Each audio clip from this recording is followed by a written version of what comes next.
सभी को बच्चों मेरा राधे राधे।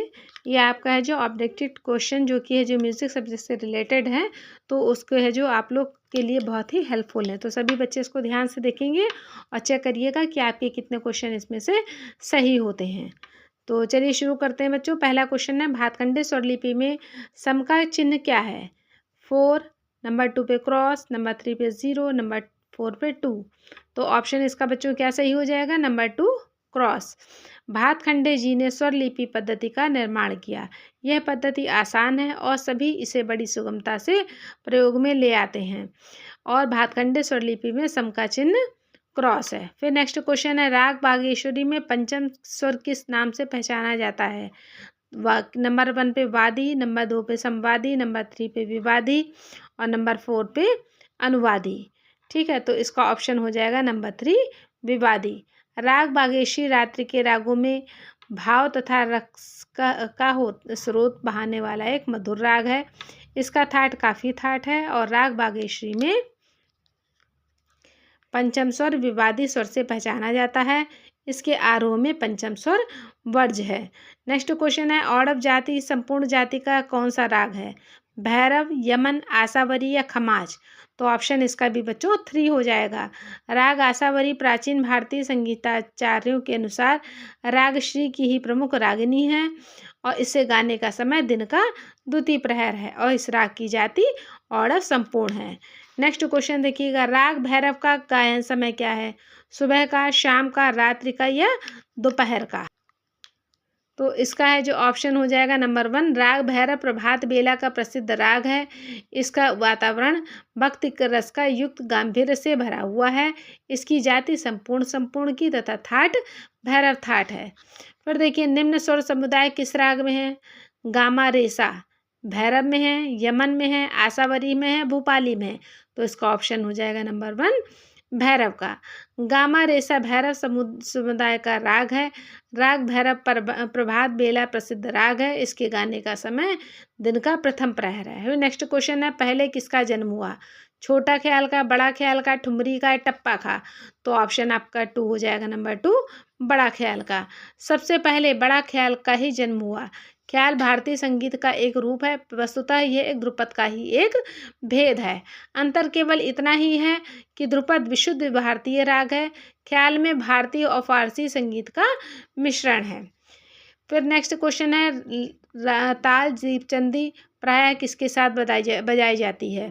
ख्याल के साथ, ध्रुपद के साथ, ठुमरी के साथ या टप्पा के साथ? तो ऑप्शन आपका 3 हो जाएगा ठुमरी के साथ। ताल दीपचंदी प्रायः ठुमरी के साथ बजाई जाती है। इस ताल में प्रायः 14 मात्रा होती हैं और इस ताल के 4 विभाग होते हैं। नेक्स्ट क्वेश्चन है, टप्पा गायकी के साथ प्रायः कौन सी ताल बजती है? 3 ताल, झप ताल, 1 ताल या पंजाबी ताल? तो आपका ऑप्शन हो जाएगा नंबर 4 पे पंजाबी ताल। ऐसा प्रचलित है कि टप्पा गायन शैली का प्रारंभ पंजाब में ऊँट पर सवार होकर चलने वाले कबीलों के लोकगीतों से हुआ है और टप्पे की भाषा अधिकतर शुद्ध पंजाबी तथा हिंदी पंजाबी का मिश्रण होता है। जब बच्चों हमने आपको टप्पे की परिभाषा बताई है तो यही इसी टाइप से ही हमने आपको एक्सप्लेन किया है। आप इसको देख लीजिएगा और ये भी देख लीजिए। इसमें देखिए ऐसा नहीं है कि म्यूज़िक वाले बच्चों में सिर्फ है जो सिंगिंग का ही आता है। देखिए इंस्ट्रूमेंट का इसमें भी खूब पूछा जाता है, इसलिए ये सब क्वेश्चन आप लोगों के लिए बहुत ही इम्पॉर्टेंट है। फिर नेक्स्ट क्वेश्चन देखिएगा, भातखंडे विश्वविद्यालय कहाँ स्थित है? ग्वालियर में, इलाहाबाद में, लखनऊ में या वाराणसी में? तो ऑप्शन इसका 3 हो जाएगा लखनऊ में। भातखंडे संगीत विश्वविद्यालय लखनऊ में स्थित भारत का बड़ा ललित कला नृत्य संगीत विश्वविद्यालय है। इसकी स्थापना 1986 में ही हुई थी। फिर नेक्स्ट क्वेश्चन है, वंदे मातरम अपने मूल रूप से किस राग में गाया जाता है? बहार में, हमीर में, देश में या देशकार में? तो 4 ऑप्शन में क्वेश्चन में इस क्वेश्चन में कौन सा ऑप्शन आपका हो जाएगा? नंबर 3 का देश में। वंदे मातरम अपने मूल रूप देश में गाया जाता है। ये स्वर बहुत ही मधुर राग है और इसकी थाट खमाज व जाति औडव संपूर्ण वक्र है। फिर नेक्स्ट क्वेश्चन बच्चों है, पंडित ओमकारनाथ ठाकुर किसके शिष्य थे? पंडित भातखंडे के, पंडित विष्णु दिगंबर के, इचल करंजकर के या बकले बुआ के? तो इसका ऑप्शन नंबर 2 हो जाएगा विष्णु दिगंबर के। ओमकारनाथ ठाकुर किसके शिष्य थे? विष्णु दिगंबर के। फिर देखिए, पंडित ओमकारनाथ ठाकुर का जन्म बड़ौदा में जहाज गांव में हुआ था।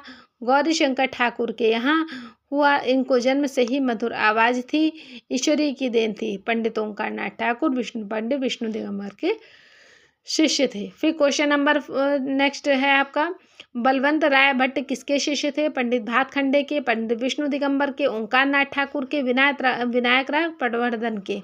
तो ऑप्शन इसका नंबर 2 हो जाएगा, विष्णु दिगंबर के। पंडित बलवंत राय भट्ट एक प्रसिद्ध भारतीय संगीतकार और हिंदुस्तानी गायन संगीत के संगीतकार थे और वह भाव रंग के रूप में भी उन्हें जाना जाता था। वे विष्णु दिगंबर के शिष्य थे। फिर नेक्स्ट क्वेश्चन है, राग विज्ञान के लेखक का नाम क्या है?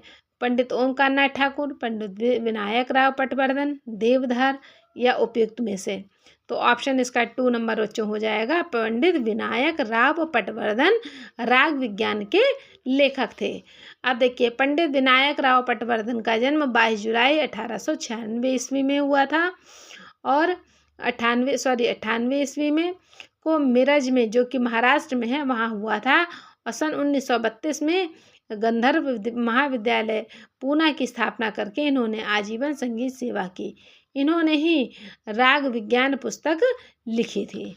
फिर नेक्स्ट क्वेश्चन आपका है, कर्नाटक पद्धति में मुख्य कितनी ताल होती हैं? 5 होती है, 7 होती है, 9 होती है, 11 होती है।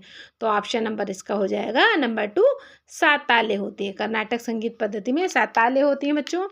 तो संगीत में समय पर आधारित एक निश्चित ढांचे को ताल कहते हैं।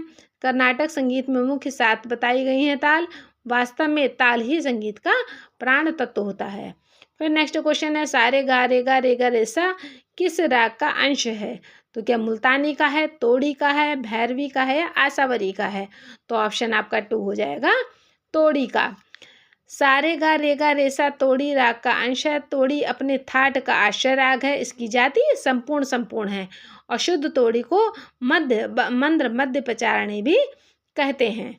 फिर नेक्स्ट क्वेश्चन है आपका, सियाराम तिवारी किस गायकी के लिए प्रसिद्ध थे?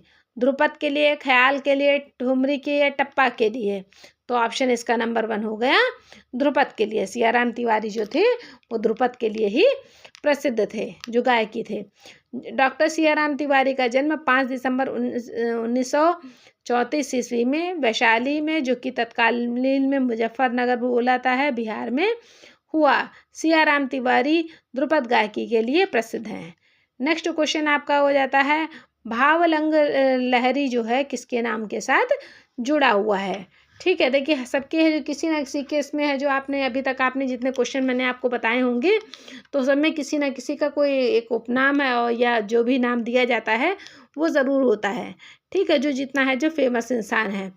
ठीक, तो अब इनको देखिएगा, पूछ रहे हैं भाव रंग लहरी जो है किसके नाम के साथ जुड़ा है?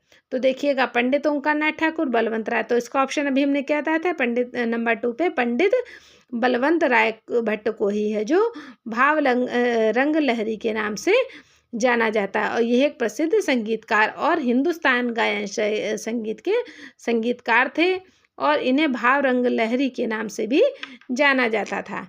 फिर देखिए, प्रणव भारती के लेखक कौन थे, का नाम क्या है? पंडित ओमकारनाथ ठाकुर, नंबर 2 पे बलवंत राय, नंबर 3 पे पंडित रामाश्रय झा, नंबर 4 पे पंडित प्रदीप दीक्षित। तो इसका ऑप्शन बच्चों हो जाएगा नंबर 1 पे, प्रणव भारती के लेखक पंडित ओमकारनाथ ठाकुर हैं। पंडित ओमकारनाथ ठाकुर का जन्म बड़ौदा के जहाज गांव में श्री गौरीशंकर ठाकुर के यहाँ हुआ था। फिर नेक्स्ट क्वेश्चन बच्चों आप लोगों का है, कुल कितनी श्रुतियाँ होती हैं? तो क्या 21 होती हैं, 22 होती हैं, 23 होती हैं, 24 होती हैं? इतने पास के ऑप्शन होते हैं कि बहुत बच्चे, अगर जो छोटी चीज़ है उसको तो सबको मालूम ही होगी, जो मतलब जल्दी से पढ़ने में नहीं आती है तो उससे कंफ्यूज बच्चे हो जाते हैं। तो इसका ऑप्शन बच्चों हो जाएगा इसका नंबर 2 पे 22 श्रुतियाँ हमारी 22 होती हैं। मूर्छनाएँ कितनी होती हैं वो आप बताइएगा हमें। भारतीय शास्त्रीय संगीत श्रुति व्यवस्था प्रतिष्ठित है और अनेक राग जैसे राग बहार आदि। श्रुति का अर्थ है सूक्ष्म नाद लहरी जो कि कान के द्वारा सुनी जा सके। श्रुतियों की संख्या कितनी है? 22 है। फिर नेक्स्ट क्वेश्चन है, सा और रे में कितनी श्रुतियों का अंतर है? 2, 3, 4 या इनमें से कोई नहीं? तो इसका ऑप्शन नंबर हो जाएगा 2, 3। ठीक है। सा और एवं रे में 3 श्रुतियों का अंतर पाया जाता है। श्रुति स्वर विभाजन इस प्रकार से होता है: चैव, षडज मध्यम पंचमा, द्वैदय निषाद गंधारो, त्रिस्त्री रस्त्यो दैवतो। तो ये लिया किससे है, क्या है, श्री मलक्ष संगीत के द्वारा। अर्थात सामा पा स्वरों की 4 श्रुतियां, जैसे रे धा में 3-3 श्रुतियां तथा निषाद और गंधार की 2-2 श्रुतियां हैं। फिर देखिएगा प्रारंभ में कितने ग्राम थे, क्या 2 थे, 3 थे, 4 थे या 5 थे? तो ऑप्शन इसका हो जाएगा 3 थे। वादी संवादी और स्वरों का वह समूह जिसमें श्रुतियां व्यवस्थित रूप से हो वो मूर्छना का आश्रय हो, तो उसमें ग्राम कहते हैं। ग्राम 3 प्रकार के माने जाते हैं: षडज ग्राम, मध्यम ग्राम और गंधार ग्राम। नेक्स्ट है, कुल मूर्छनाएं कितनी होती हैं? 21, 22, 23 या 24? तो ऑप्शन नंबर 1 हो जाता है 21। मूर्छना का अर्थ होता है मस्ती, मोहित होना, आकर्षण होना या आनंद विभोर होना। और 7 स्वरों का क्रम आरोह अवरोह करना मूर्छना कहलाता है। इसकी संख्या 21 है। फिर है, कुल विकृत स्वर कितने होते हैं? 4, 5, 3 या इनमें से कोई? तो ऑप्शन आपका हो जाएगा नंबर 2 पे 5। स्वरों की संख्या भारतीय संगीत में 7 बताई जाती है। सा से रे गा मा पा धा नी, और जिसमें सा से 5 तक, जिसमें सा और पा अचल शब्द होते हैं जो अपनी जगह से नहीं हिलते, और शेष 5 स्वर है जो विकृत होते हैं, जो अपनी जगह से हट जाते हैं। तो ये हो गए आपके विकृत स्वर। कौन से विकृत स्वर हो गए? रे गा मा धा नी, ये हो गए। ठीक, चलिए नेक्स्ट क्वेश्चन आपका है, सभी शुद्ध स्वरों से निर्मित राग है यमन, खमाज, बिलावल या इनमें से कोई नहीं? तो हमने आप लोगों को पिछली बार में जब वीडियो से पहले जब बनाया था तो हमने आपको बताया भी था कि बिलावल है जो में कैसे स्वर लगते हैं, शुद्ध स्वर लगते हैं, और बिलावल ठाट से कितने राग है जो आपकी छोटे क्लासों में बन सकते हैं, 1st ईयर से लेकर 6th ईयर तक, इसके उसका नाम भी हमने आपको बताया था। फिर देखिए, राग बिलावल अपने थाट का आश्रय राग है। इसमें सभी स्वर शुद्ध लगते हैं। इसकी जाति संपूर्ण है। गायन का समय प्रातः काल है और इसमें वादी स्वर गंधार रहता है। फिर नेक्स्ट क्वेश्चन है आपका, राग यमन का वादी स्वर संवादी स्वर क्या है? माँ है, पा है, धा है, नी है? तो ऑप्शन इसका हो जाएगा नंबर 4 पर नी। राग यमन का प्राचीन नाम कल्याण है। इसका वादी स्वर गंधार और संवादी स्वर निषाद है। इसकी जाति संपूर्ण है। गायन का समय रात्रि का प्रथम प्रहर है। तो बच्चों, आपको अगर ये वीडियो क्वेश्चन पसंद आए हों तो उसको आप लाइक, शेयर और सब्सक्राइब प्लीज़ ज़रूर कर दीजिएगा। Thank you, have a nice day.